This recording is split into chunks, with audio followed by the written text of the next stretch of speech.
Hi, welcome back to ஆர்கிஸ் magic kitchen.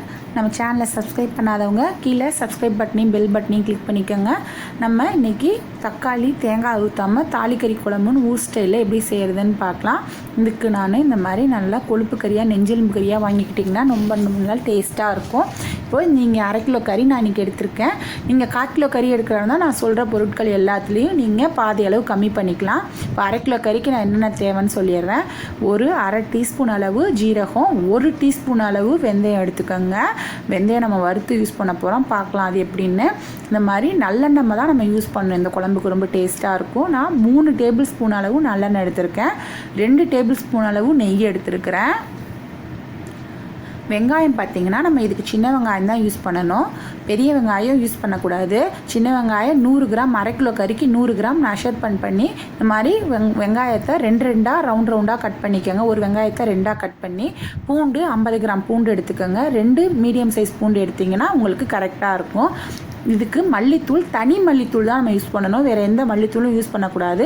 இந்த table ஸ்பூனில் நான் 3 டேபிள் ஸ்பூன், அதாவது 50 கிராம் அளவு வரும் அந்த மல்லித்தூள் பார்த்திங்கன்னா. இப்போது அரிசி பார்த்திங்கன்னா அந்த டேபிள் ஸ்பூன் பாருங்கள், இது டேபிள் ஸ்பூன் கொஞ்சம் பெரிய சைஸு, டீஸ்பூன் கிடையாது. அதுலேயே நான் 1.5 டேபிள் ஸ்பூன் அளவு அரிசி எடுத்திருக்கேன். அதில் 1 டீஸ்பூன் பச்சரிசி மாவு, நம்ம வீட்டில் யூஸ் பண்ணுற இடியாப்பு மாவு அந்த மாதிரி இருந்தால் யூஸ் பண்ணிக்கலாம். மிளகு பார்த்திங்கன்னா 1/2 டேபிள் ஸ்பூன், 3/4 டேபிள் ஸ்பூன் தனி மிளகாத்தூள் எடுத்துருக்கிறேன். தனி மிளகாத்தூள் தான் நம்ம இதுக்கு எடுக்கணும்.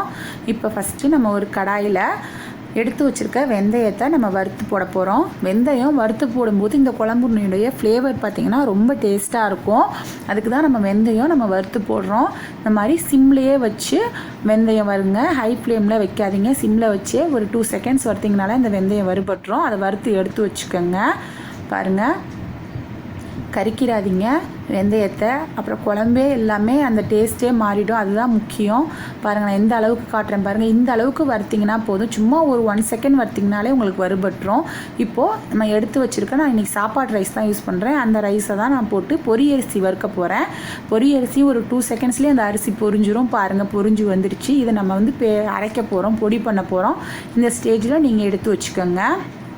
இப்போது மல்லித்தூள் பார்த்திங்கன்னா நான் 3 டேபிள் ஸ்பூனுங்கிறது ஒரு 50 கிராம் மல்லித்தூள். நாங்கள் வந்து முழு மல்லி தான் நாங்கள் இந்த மாதிரி வறுத்து அரைப்போம். உங்களுக்கு இது ஈஸியாக இருக்கட்டும் அப்படிங்கிறதுக்காக நான் இந்த மாதிரி மல்லியை வறுத்து காமிக்கிறேன். மல்லியை நான் கொட்டின உடனேயே நான் கடாயில் அடுப்பை ஆஃப் பண்ணிடுவேன். கடாயில் மல்லியை போட்டோன்னே எப்போ அந்த சூட்லேயே நல்லா வறுத்துச்சுனாலே நல்லா வாசனை வரணும் உங்களுக்கு. மல்லி கொஞ்சம் கலரும் சேஞ்ச் ஆகும், அந்த ஸ்டேஜில் எடுத்துருங்க. ரொம்ப அதுக்குன்னு கறிக்கிறாதீங்க. பாருங்கள், இந்த அளவுக்கு கலரில் நல்ல ஒரு மாதிரி ப்ரௌன் கலர் மாதிரி வரும்போதே எடுத்து வச்சுக்கோங்க. அரிசியும் பாருங்கள், நான் எந்த அளவுக்கு நைஸாக பொரியரிசியை பொடி பண்ணி வச்சுருக்கிறேன். இப்போது இந்த அளவுக்கு பாருங்கள் பொடி பண்ணணும், ஏன்னா கரைச்சி ஊற்றும் போது உங்களுக்கு திப்பி திப்பியாக இருக்காது. இதுவும் பாருங்கள் எவ்வளோ நைஸாக இருக்குது. இப்போது வெந்தயம் வறுத்து வச்சுருக்கிறேன் கோல்டன் கலரில். இப்போ எப்படி செய்கிறதுன்னு பார்க்கலாம். குழம்பு நான் பாருங்கள் எல்லாமே மிக்ஸி ஜார்லேயே தான் அரைச்சேன். அந்த அளவுக்கு ஒரு 3 நிமிஷம் அரைச்சிங்கனாலும் நல்லா நைஸாக ஆகிடும். இப்போ ஒரு குக்கர் வச்சு எடுத்து வச்சுருக்க நெய் ஊற்றிக்கங்க, நல்லெண்ணெய் ஊற்றிக்கங்க. இந்த நல்லெண்ணெயும் நெய்யும் தான் நம்மளுக்கு இந்த குழம்புக்கு ரொம்ப டேஸ்ட்டாக தூக்கி கொடுக்கும். இப்போ தாளிக்கிறதுக்கு பார்த்திங்கன்னா ஒரு சின்ன துண்டு பட்டை, ஒரு சின்ன கிராம்பு தான் போடுறேன். இதுக்கு பட்டை கிராம்பு ரொம்ப போடக்கூடாது, இருந்தாலும் சும்மா ஒரு சின்னது போடுறேன். போட்டு நம்ம எடுத்து வச்சுருக்கோம்ல தாளிக்கிறதுக்கு அந்த ஜீரகத்தை போட்டுக்கோங்க. ஜீரகம் வெடித்ததும் நம்ம வெங்காயம் போட்டு நல்லா வதக்குங்க. இந்த குழம்பு பார்த்திங்கன்னா இட்லிக்கு, தோசைக்கு, சாப்பாட்டுக்கெலாம் சூப்பராக இருக்கும். ஒரு டிஃப்ரெண்ட் ஸ்டைலில் நம்ம ரெடி பண்ணுறோம். இப்போது வெங்காயம் வதங்கின உடனேயே நம்ம வறுத்து வச்சுருக்கிற அந்த வெந்தயத்தை ஃபுல்லாக போட்டுடலாம். ஃபுல்லாக போட்டு அதையும் நல்லா வதக்குங்க. ஒரே மாதிரி குழம்பு நம்ம ஸ்டைலில் வைக்காமல் இந்த மாதிரி டிஃப்ரெண்ட்டாக நீங்கள் செஞ்சு கொடுங்க, ரொம்ப டேஸ்ட்டாக இருக்கும் இட்லி, தோசை, சாப்பாடுக்கெலாம். இப்போது வெங்காயம் வதங்கினோடனே நான் கறியை கழுவி வச்சுருக்கோம், நம்ம கறியை போட்டுக்கலாம். கறியும் போட்டு நல்லா ஒரு நிமிஷம் வதக்குங்க அந்த எண்ணெயில். வதக்கின உடனேயே நான் கொஞ்சமாக மஞ்சத்தூள் போட்டுக்கிறேன். ஏன்னா எனக்கு கவுச்சி மஞ்சத்தூள் போட மாட்டாங்க, இருந்தாலும் நம்மளுக்கு கவுச்சி இருக்கக்கூடாது அப்படிங்கிறதுக்காக நான் ஒரு 1/4 டீஸ்பூன் அளவு மஞ்சத்தூள் போட்டு அதையும் கொஞ்சம் ஒரு நிமிஷம் வதக்குங்க. வதங்கின உடனே நம்ம எடுத்து வச்சுருக்கோம் பாருங்கள் தனி மிளகாத்தூள், அதுதான் நீங்கள் யூஸ் பண்ணணும். குழம்பு மிளகாத்தூள் யூஸ் பண்ணாதீங்க.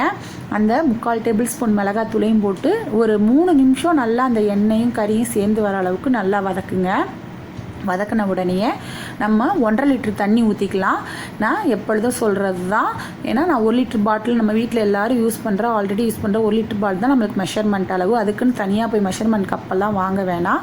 இந்த மாதிரி நான் 1.5 லிட்டர் தண்ணி ஊற்றி இதுக்கு நான் ஒரு 9 விசில் கறி வேகிற அளவுக்கு நீங்கள் விசில் விட்டுக்கோங்க.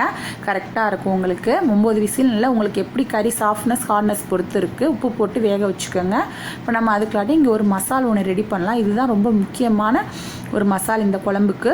பாருங்கள் அதை நான் எப்படி ரெடி பண்ணுறேன். நல்ல வாசனையாக இருக்கும் இந்த மசாலு. நான் எடுத்து வச்சுருக்கேன் அந்த 50 கிராம் மல்லித்தூள் வறுத்து வச்சுருக்கேன் பாருங்கள், அதை மிக்சியில் போட்டுக்கிட்டேன். இப்போ நம்ம 50 கிராம் பூண்டையும் நான் மிக்சியில் போட்டிருக்கிறேன். இது ரெண்டையும் தான் நம்ம இப்போ வறுத்து ஒரு பல்ஸ் பண்ணி எடுத்து வச்சுக்கோங்க. எடுத்து ஒரு மூடி போட்டு மூடி வச்சிங்கன்னா இந்த பூண்டு மல்லியும் சேர்ந்து வறுத்த மல்லி பூண்டு ஒரு வாசனை தான் நம்மளுக்கு அந்த குழம்புக்கு நல்ல வாசனையை தூக்கி கொடுக்கும், டேஸ்ட்டும். அதனால் நான் பாருங்கள் இப்போ பல்ஸ் பண்ணியிருக்கேன். இந்த மாதிரி ஒரு பல்ஸ் பண்ணிங்கனாலே பூண்டு சீக்கிரம் நஞ்சிடும். இப்போ நல்லா ஒரு மூடியை போட்டு மூடி வைங்க, அந்த வாசனை வெளியே போக முடியாத அளவுக்கு. இது நம்ம லாஸ்ட்டில் தான் நம்ம இந்த பொடி வந்து தூவ போகிறோம். அதனால் நல்லா மூடி ஓரமாக வச்சுருங்க. நல்ல ஒரு ஃப்ளேவர் கிடைக்கும் இந்த குழம்புக்கு. இப்போ நான் விசில் திறந்துட்டேன். எனக்கு கறி வேகிற அளவுக்கு நான் 9 விசில் வச்சுருக்கேன் இன்றைக்கி.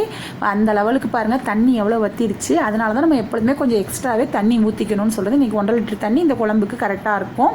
இந்த குழம்பு பார்த்திங்கன்னா இப்போ நம்ம எடுத்து வச்சுருக்கிற பொரியரிசி மாவில் ஒரு 1/2 டம்ளர் தண்ணி ஊற்றி இந்த மாதிரி நல்லா ஒரு கலக்கி விட்டுக்கோங்க. ஒரு ஸ்பூன் வச்சு கட்டிப்படாமல் கலக்கிக்கோங்க. கட்டி இல்லாமல் பாருங்கள் இந்த அளவுக்கு கலக்கிக்கோங்க, உங்களுக்கு கரெக்டாக இருக்கும்.